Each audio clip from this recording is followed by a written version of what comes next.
Hi guys, this is Kimmerman from Kimmerman Gunpla Studio, and today meron tayo ditong 1 and 1/44 scale handset from Dalin Model Decals. Ayan.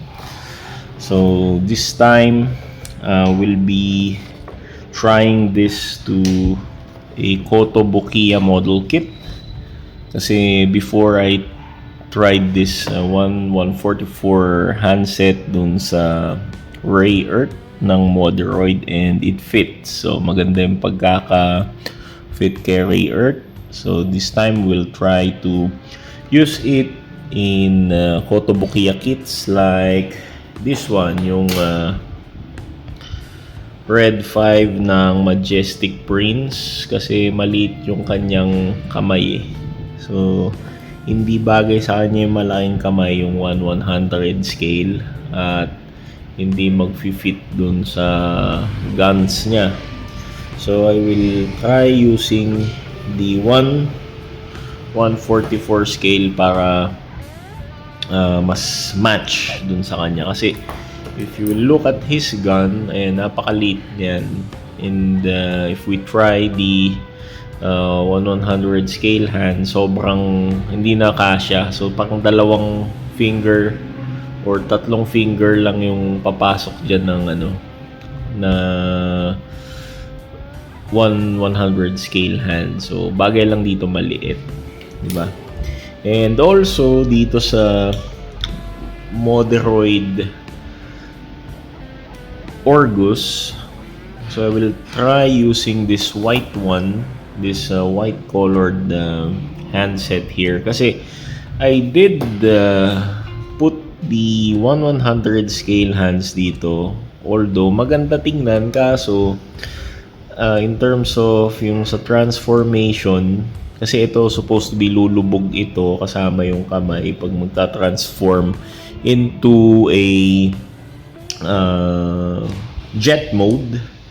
So, kung malaki yung kamay niya, hindi naman mapapasok dun sa loob ng kanyang forearm. Hindi matatago kasi haharang dito sa mga edges dito sa forearm niya. So, maganda sana yung malaking kamay niya na 1/100 scale, but yun nga, mabablock lang. So, palitan natin siya ng 1/144 scale. Okay? Prepare ko na yan, inalis ko na yung mga kamay nila para i-fit natin yung model. And doing so, tingnan natin yung contents. Dito tayo sa gray para mas maganda, makita natin kaagad. So let's open this one. And I bought this 1/100 or 1/144 scale na hands sa Anastasia shop diyan sa Shopee. Bali yung store nito is taga Makati siya. And nagtitinda siya ng mga accessories for model kits. So if you open the box, by the way, ito yung box niya, no? Instruction manual nito nasa likod na. So, napaka-efficient na itong company na to na Dalin. Hindi na nila kailangan mag-print pa ng instruction manual kasi pwede na nilang ilagay sa likod mismo ng karton, di ba? Ang contents niya, meron siyang frame for yung dorsum part of the hand, yung ganito. Tapos sa palms, then yung fingers, yung 5 digits, and then this one yung joints para sa wrist. So iba't ibang sizes. Yung mga sizes ng mga ball joints niya, ito merong 3.0 mm, 3.5 mm, at yung pinakamalaki is yung 4 mm. So, kumbaga ito naman yung pinaka maliit or next dun sa pinaka maliit sa 1/100 scale. And meron siya yung peg type, which is yung 2.5 mm. Which is ito yung kasya naman dito kay Kotobukiya Red 5. Kasi kung titingnan mo yung joints niya or yung socket niya dito sa wrist, napakaliit niyan. And nung sinukat ko, tinesting ko yung previous kit ko na Dalin, 2.5mm lang yan. So, parts list here. Ito na yung actual parts. We have the joint or the wrist parts or the ball joint wrist parts. This is the runner D. Tapos runner A, yung dorsum part of the hand, left and right. Then runner B, yung palm. Tapos mapapansin nyo, bakit apat? Kasi yung isang pair dito, merong butas or option for, kunyari, hindi kailangan ng kit na may peg sa kamay, pwede mong gamitin to. But if the kit needs yung may peg sa kamay, like yung armor niya or yung arm niya or armas niya, kailangan ng peg, pwede mong gamitin ito, yung may peg na built in, just in case.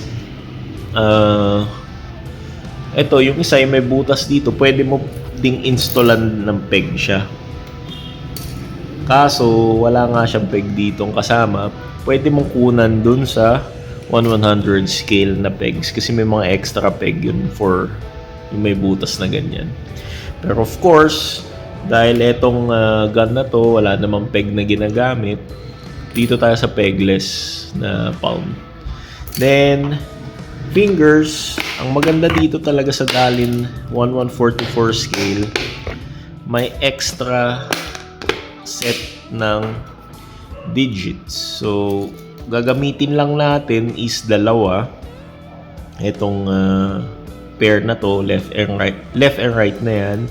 Pero ito may extra just in case masiraan ka ng mga daliri dito. Meron ka pang reserba. Ang galing. So tago lang to. Tinatago ko lang para in case masiraan, meron ako reserba. Ayan, gawin na natin ito. We'll be back after I finish this. By the way, kapag gugupitin nyo yung mga knobs nito, make sure, kasi napakaliit siya eh, tingnan nyo. Napakaliit niya, tsaka tendency kung medyo shaky yung kamay mo, tsaka malabo ang mata mo, magupit mo yung digit. Good thing talaga na gumawa yung Dalin ng extra just in case magawa mo yung ganong mistake, meron ka pang reserbang pamalit. In this case, dahil maliliit to, I use my visor. Ayan, para siyang yung pang welder na eye protection. But ang purpose nito is to magnify yung mga maliliit na parts. Okay, let's do this. Ayan, tapos na. Meron na tayo ditong white and mecha gray na 1144 handset from Dalin. Itong gray is ilalagay ko dito kay Red 5, tapos yung white kay Orgus. Actually, yan na, nakakabit na yung kay Orgus. Ayan, ang ganda oh, bagay na bagay sa kanya. At proportion yung size ng kamay, kasi maliit lang talaga si Orgus, hindi neto kailangan ng malaking kamay. Kaya pang 1 and 144 scale lang yung bagay sa kanya. Compare dun sa nilagay ko dati na 1/100 scale, para siyang may gorilla hands, ang laki. Dito kay Red 5, yung gagamitin ko is gray nga. Ang peg niya is yung ganito. Yan. Yung peg type. Hindi siya ball joint. Swak na swak sa kanya yan. And ito nga yung kamay. Very articulated. Ang ganda. Yan, pwedeng mag-separate yan. Maghiwa-hiwalay. Tapos pwedeng ma-bend. So 2-point bend yan, yung each finger, yung 4 na digit na yan. 2-point bend siya. So parang ganito, 1 and 2. Ayan, nagbe-bend siya ng ganun. Then, syempre, yung pang third point is yung dito sa may ball joint niya dito. Ayan, para fist siya or mag-grab or grasp. Tapos, yung dito sa kanyang thumb is one bend lang siya, 1-point articulation siya dito. Yung kanyang flexing. Ayan. Medyo matigas lang kasi ano siya masikip. Ayan. Okay. Etong 1/144 scale, mas realistic pa to tingnan kaysa dun sa 1/100 scale na 3.0 version. Kasi yung thumb nung 3.0 dalawa yung ano niya, dalawa yung joint. So, parang thumb na ganito ang itsura. Mga ganyan-ganyan. Hindi gaya dito, mas realistic siya kasi 1-point bend lang siya. Dito. Tapos yung ball joint niya, yun yung mag-act as yung joint dito. Then, itong gun niya, kasya na siya, pero ang problem lang is masikip.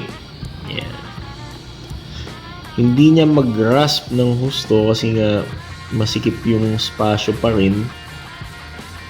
Yan o, mukha siyang pinilit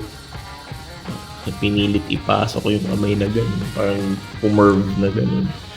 Pero ang maganda lang dito is makakatulong yung sikip nung part na to para magstay put yung kanyang kamay.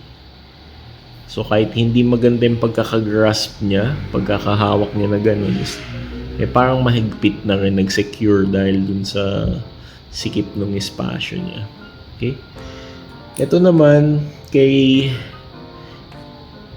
Orgus na white, niliha ko muna to para magkasya dun sa may joint neto or sa socket neto. Kasi ano to nasa middle siya ng, yung size niya is nasa middle ng 3.5 to 4.0, parang 3.75 siguro yung size ng butas nito.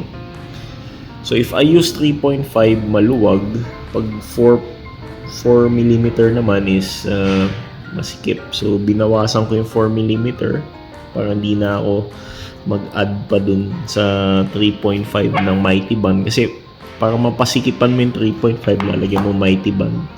Pero huwag na lang, mas okay na tong 4.0. Lihain ko na lang ng konti para mag-fit. Ayan, subukan natin ikabit. Medyo hawak lang tayo dito kasi lumulubog to dahil sa transformation nga. Okay.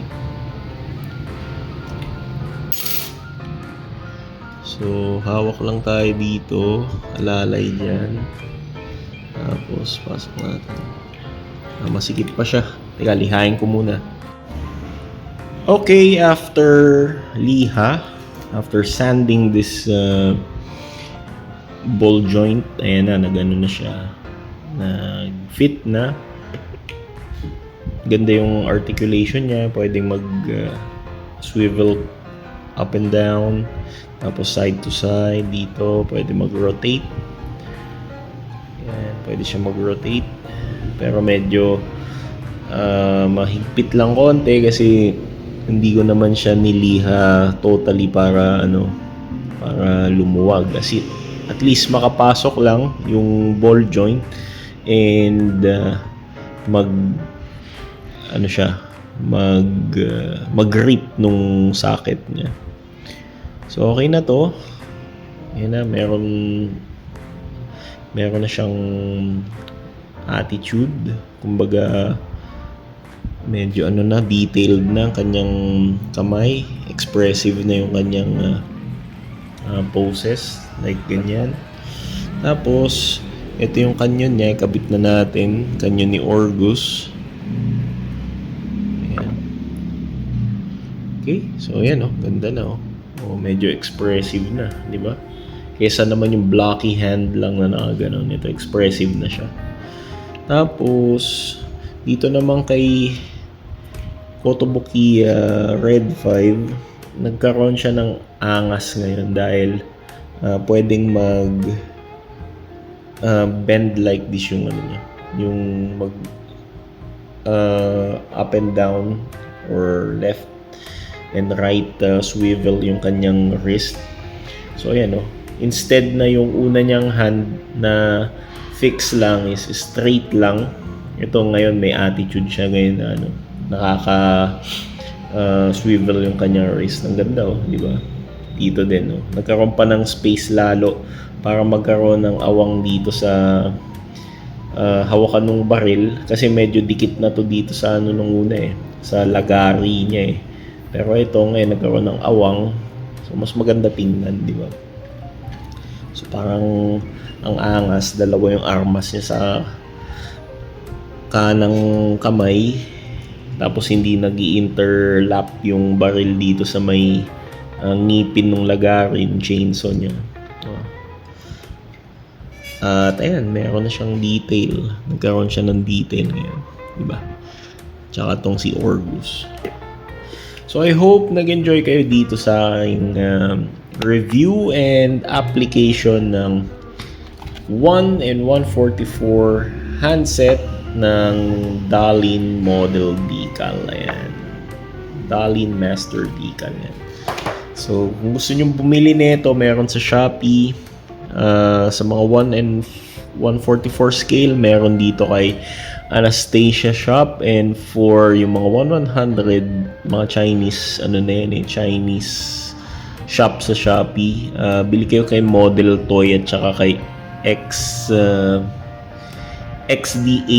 I think XDH Hands, XDH Hands, nalilimutan ko yung pangalan pero basta yun, mura lang, tsaka pwede kayong mag-deal ng discount kung bibili kayo ng bulk orders like 5 or 10 pieces, meron kayong discount. So this is Kimmerman from Kimmerman Gunpla Studio saying good night, God bless, take care, and happy customizing your kit.